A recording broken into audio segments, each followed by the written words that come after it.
की शुरुआत होती है एक छोटे पैसेंजर प्लेन से जो अमेरिका की तरफ जा रहा था। उसी दौरान एक यात्री हैरान होकर फ्लाइट अटेंडेंट से पूछता है कि आखिर फ्लाइट का रूट अचानक क्यों बदल दिया गया। फ्लाइट अटेंडेंट उसे समझाती है कि असली रूट पर मौसम बहुत खराब है, इसलिए पायलट ने खुद फैसला लेकर रास्ता बदल दिया है और अब विमान अमेजन के ऊपर से उड़ान भरेगा। क्योंकि इस फ्लाइट में केवल 8 यात्री थे, इसलिए किसी ने इस बात को ज्यादा गंभीरता से नहीं लिया। लेकिन कुछ देर बाद अचानक पूरा विमान जोर जोर से हिलने लगता है। पायलट नोटिस करता है कि अचानक विमान का जीपीएस सिस्टम काम करना बंद कर चुका है, यहाँ तक कि कंट्रोल पैनल भी रिस्पॉन्ड नहीं कर रहा। पायलट तुरंत बेस स्टेशन से संपर्क करने की कोशिश करता है, लेकिन उसकी कोशिश भी नाकाम हो जाती है क्योंकि रेडियो कम्युनिकेशन सिस्टम भी बंद हो चुका था। लेकिन सबसे अजीब बात यह थी कि पायलट को जैसे पहले से अंदाजा था कि कुछ गलत होने वाला है। वह किसी तरह विमान को संभालते हुए अपने फोन से एक आखिरी वीडियो रिकॉर्ड करने लगता है। उस वीडियो में वह कहता है कि इस विमान में ऐसे बड़े बड़े राज्य छिपे जिन्हें देखकर उसे पहले ही शक हो गया था कि कोई बड़ा हादसा हो सकता है। अब विमान तेजी से नीचे गिरने लगता है। सामने घना जंगल और ऊंचे पहाड़ दिखाई दे रहे थे। पायलट किसी तरह पेड़ों की शाखाओं का इस्तेमाल करके विमान की स्पीड कम करने की कोशिश करता है ताकि क्रैश का असर थोड़ा कम हो जाए।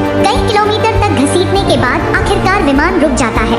यहाँ मौजूद लगभग सभी यात्री जिंदा बच जाते हैं, लेकिन फ्लाइट अटेंडेंट जिसने सीट बेल्ट नहीं पहनी थी वह मौके पर ही मर जाती है। अब सभी यात्री घबराकर एक दूसरे से चर्चा करने लगते हैं कि आखिर अब उन्हें क्या करना चाहिए। वो लोग पहले यह कंफर्म करते हैं कि फ्लाइट अटेंडेंट के अलावा किसी को कोई गंभीर चोट नहीं आई। इसके बाद 2 यात्री जल्दी से कॉकपिट में जाकर पायलट की हालत देखने लगते हैं, लेकिन वहाँ का दृश्य देखकर वह दंग रह जाते हैं। कुछ पेड़ों की बड़ी शाखाएं पायलट के सीने के आर पार हो चुकी थी, फिर भी वह किसी तरह जिंदा था। दोनों यात्री धीरे धीरे सीट हटाने की कोशिश करते हैं ताकि पायलट ठीक से सांस ले सके। तभी अचानक विमान के बाहर आग लगने की आवाज आती है। सभी यात्री तुरंत विमान से